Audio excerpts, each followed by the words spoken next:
Et voilà. Bonjour les amis, pardon, j'ai un peu shooté dans le truc là. Bonjour les amis et bienvenue sur la chaîne de Créa. Avant toute chose, merci à vous parce que les abonnés augmentent petit à petit. J'ai de plus en plus de vues, j'ai des petits pouces, bon pas encore assez, mais de toute façon, je suis ravie. Et je tenais vraiment à vous remercier parce que ça me réchauffe le cœur, ça me fait du bien et voilà, ça permet à la chaîne de progresser. Et voilà, je me donne du mal quand même, il faut le savoir, parce que c'était pas évident pour moi. J'étais loin d'imaginer qu'un jour je serais capable de faire des vidéos, de les monter, etc. Parce que bon, j'évite les reprises, j'aime pas ça, donc... mais bon, il n'y a rien à faire, il faut quand même la monter, la mettre en ligne, etc. Donc voilà, je voulais vous remercier. Ceci dit, maintenant que bon, certaines personnes ont mon adresse mail, j'ai beaucoup de demandes concernant le cancer du poumon. Donc je vais revenir sur ma position et bon, c'est tout à fait normal et exceptionnellement, on va reprendre le cancer et on va parler du cancer du poumon. Donc, je ne sais pas combien de temps ça va prendre, mais je pense qu'on la fera en 2 fois parce que, bon, une vidéo, je vous l'ai déjà dit, une vidéo d'1 heure, moi je ne peux pas. C'est plus fort que moi. C'est long pour moi, c'est long pour vous. Donc, si à un moment donné, je sens que j'ai besoin d'arrêter, que je vois que c'est vraiment trop long, ben, on arrêtera. Bref, on démarre sur le cancer maintenant. Comme vous le savez, bon, un premier cancer du rein, 4 ans après, un deuxième cancer du sein. Je suis toujours évidemment en rémission pour les 2 cancers, puisque le cancer du rein c'est 10 ans, le cancer du sein c'est 5 ans. Donc au moins entre la mi-novembre et fin décembre, plus ou moins, j'essaie de faire tous mes examens et voir tous les médecins pour partir en vacances l'esprit tranquille, puisque généralement on part en vacances entre la mi-février et la mi-mars. Voilà, en gros c'est ça. Donc je n'y échappe pas, en 2021, on est reparti pour tous les contrôles, etc. Je passe mon scanner, bien entendu, et le radiologue, après le scanner, me demande si j'ai eu le Covid. Je dis oui, mais pas vraiment fort parce que, enfin, bon, ça m'a pas marqué, je suis vaccinée normalement, bien entendu. Donc il me dit, bah, écoutez, parce que bon, cette petite tache, ça peut être, et c'est certainement le cas, c'est un reste de Covid. Bon, d'accord, mais il vaut quand même mieux prendre un rendez-vous avec la pneumologue. Bon, j'ai été au CHU, j'ai toujours été bien au CHU, donc il n'y a pas de raison que je change. Il me dit, je vais prendre rendez-vous. Normalement, bon, ça va aller relativement vite. Et effectivement, bon, 15 jours plus tard, je vois la pneumologue. Qui regarde la radio, qui ne m'ausculte pas d'ailleurs, qui regarde la radio, qui me dit non, il n'y a rien, il n'y a rien du tout. Non, ça c'est une trace du Covid, il n'y a pas de problème. Mais je vais quand même en parler avec les confrères, puisque vous savez qu'ils se réunissent, etc. Et qu'ils en parlent, ils sont amenés à en parler à plusieurs. Et vous aurez, bon, la prochaine... alors ça porte un nom et je le connais, mais je l'ai oublié. D'ici 3 semaines, je crois qu'elle me dit ça. Bon, très bien. Bon, là je sors de là, je suis... Peut-être oui, je suis rassurée, bien sûr, parce qu'elle m'a... Bon, c'est un médecin, elle me dit qu'il n'y a rien... mais je sais pas, je suis pas bien et j'ai pas eu encore les résultats parce qu'en février 2021, on m'a fait faire des tests génétiques pour voir bon, pourquoi j'avais eu. Donc, j'ai toujours pas les résultats. Je sais pas, j'ai besoin d'avancer et de savoir. Et de toute façon, un avis, c'est peut-être pas assez suffisant. Je n'ai pas encore montré le scanner, puisque bon, je sais pas pourquoi d'ailleurs, j'ai pas montré le scanner à mon neveu, ou alors je me trompe et lui s'en souviendra et moi j'ai oublié. Donc là, je vais vous confier un secret. J'avais rendez-vous le lendemain avec le médecin de la douleur parce que depuis 2 ans, je suis sous l'emprise de la morphine. C'est terrible, c'est terrible parce que j'ai eu tellement de douleurs que plus rien ne me calmait et on m'a donné de la morphine. Sauf que la morphine, bah, c'est un peu, et puis un petit peu plus, et encore un petit peu plus, et puis on ne peut plus s'arrêter. Donc j'ai pris le taureau par les cornes et j'ai dit là, moi j'arrête parce que ça va me foutre en l'air et c'est con, je me bats contre 2 cancers et à côté de ça, je suis en train peut-être de mourir à petit feu avec la morphine. Donc je vois ce médecin avec qui j'avais un très très bon contact, c'est pour ça que je souris. Et le lendemain, je lui en parle. Donc, je lui dis voilà ce qui s'est passé. J'ai pas eu un bon contact. J'ai une tache sur le poumon droit. Il me dit écoutez, il n'y a pas de souci. Vous allez avoir vous allez avoir un deuxième avis. Je vais vous prendre un rendez-vous avec le docteur Capieux, qui est un excellent pneumologue, qui est sur Nîmes, donc c'est parfait, et qui travaille en privé, évidemment. Il me prend rendez-vous, j'ai rendez-vous le lendemain à midi. Donc là, ça a été super rapide. Donc il m'a vu entre 2 patients. J'arrive dans ce cabinet, nickel, mais alors nickel. Hein, j'ai rarement vu ça. Une secrétaire super sympa, lui très très sérieux. Je me sens bien. D'entrée, je me sens en confiance dans ce cabinet. Maintenant, avec évidemment tous les rendez-vous que j'ai eu avec lui, je vous dirais, et en plus il est adorable, il est super sympa, mais bon, la première fois, bon, c'est pas trop bien. Lui, il regarde mon scanner et me dit, Madame, on fait une biopsie. Moi, je ne sais pas ce que c'est, je préfère qu'on fasse une biopsie. Donc, on fait la biopsie. Alors, c'est l'examen le plus pourri qu'il soit.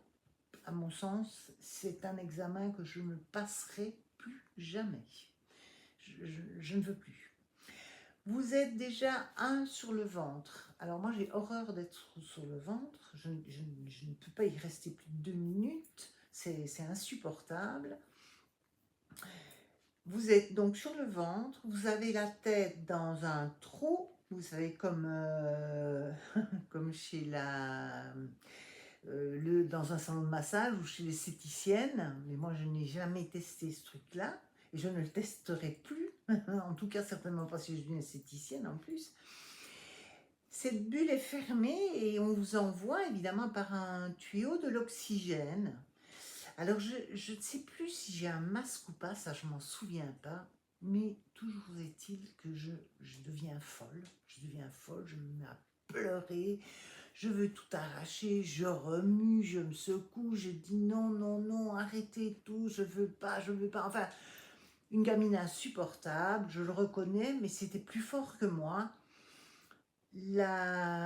L'équipe est super adorable, bon, ils me calment, ils arrivent à m'apaiser et l'examen se passe.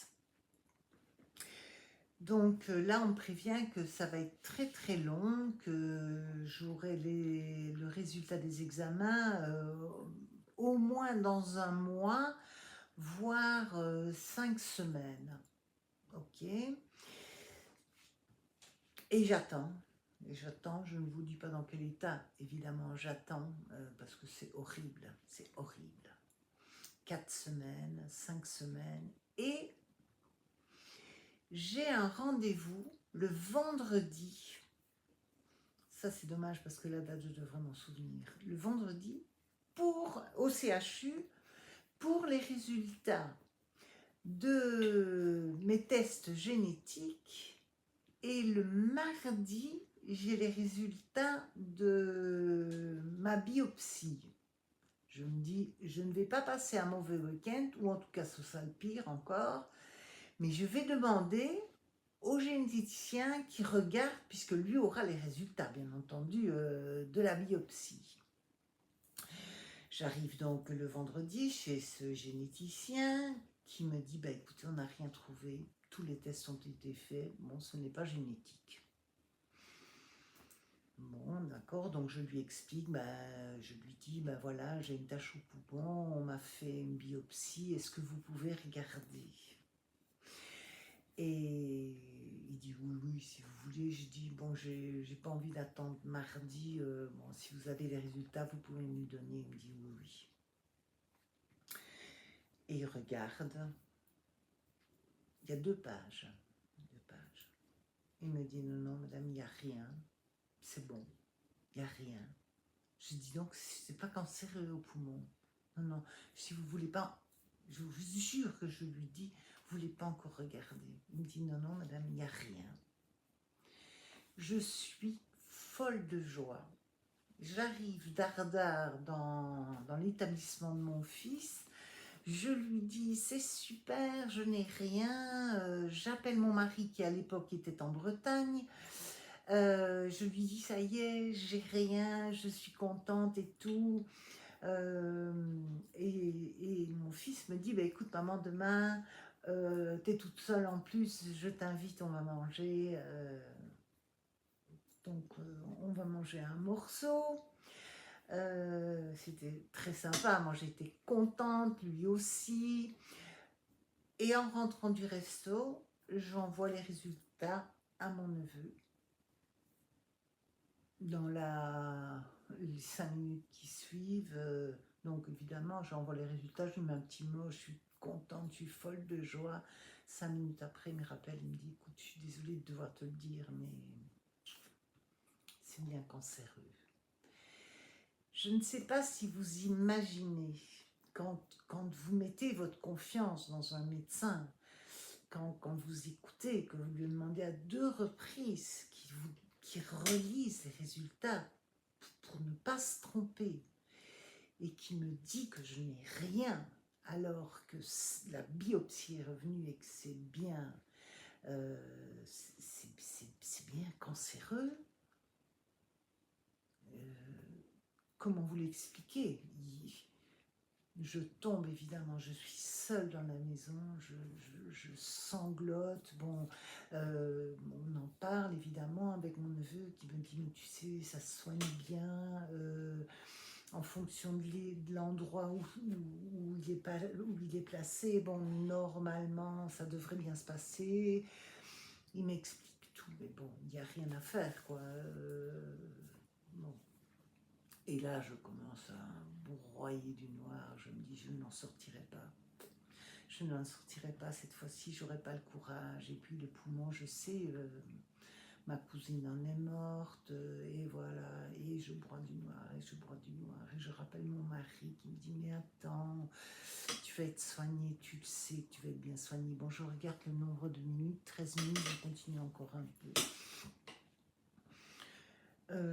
Je vais revoir le docteur Capieux qui évidemment me confirme tout de suite les résultats. Et c'est terrible, et rien que d'en parler, ça me bouleverse, parce que même si je m'y attendais, je m'y attendais plus. Voilà, donc ça monte comme ça redescend, ça remonte, ça redescend. Bon, il faut arrêter à un moment donné. Donc le docteur Capieux me dit, écoutez, voilà, vous allez aller faire... je lui dis, mais on partait en vacances. Il me dit, mais vous allez partir en vacances. Justement, vous allez partir en vacances, ça va vous faire du bien.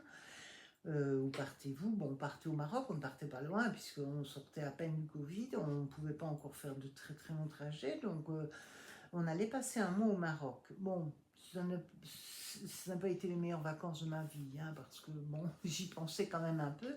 Et il me dit, à votre retour du Maroc, on refera un scanner, mais comme il vous reste le temps, on va tout préparer, on va prévoir la date de l'intervention.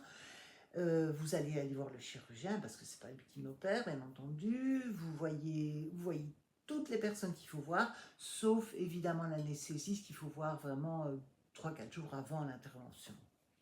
Donc je fais bon, tout ce qu'il me demande et on part au Maroc. Bon, on a du beau temps, il fait beau.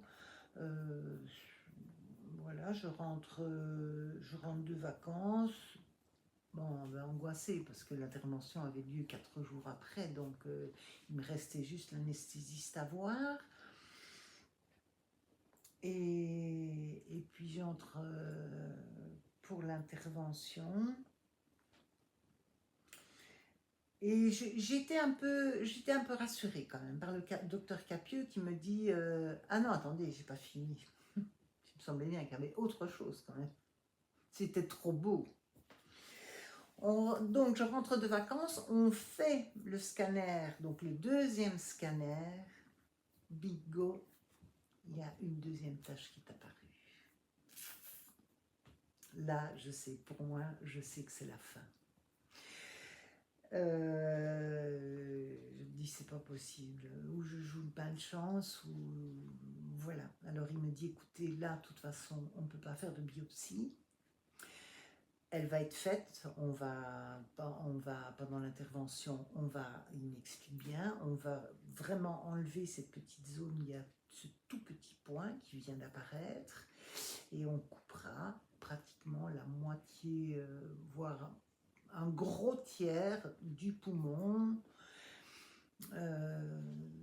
Je lui dis d'accord, mais je suis préparée, je suis bien préparée. Mon oncologue m'avait dit faites du sport, marchez, nagez, courez, c'est ce que j'ai fait. J'ai acheté un vélo, j'ai fait énormément de sport. Donc je rentre vraiment au taquet de vacances. Je rentre vraiment en grande forme de vacances. Donc je suis prête pour l'intervention. Bon, je pense que je vais arrêter là parce que je suis déjà à pratiquement 18 minutes, ça va faire trop long pour vous. Et il y a quand même encore, parce qu'il y a encore eu des couacs, donc je pense que je vous promets, je vous le raconte demain. Voilà. En attendant, merci encore, je vous fais des gros bisous, je vous souhaite une bonne fin de journée, il est 17h40. Et demain, je vous fais la deuxième partie de la vidéo. Bye bye les amis, merci.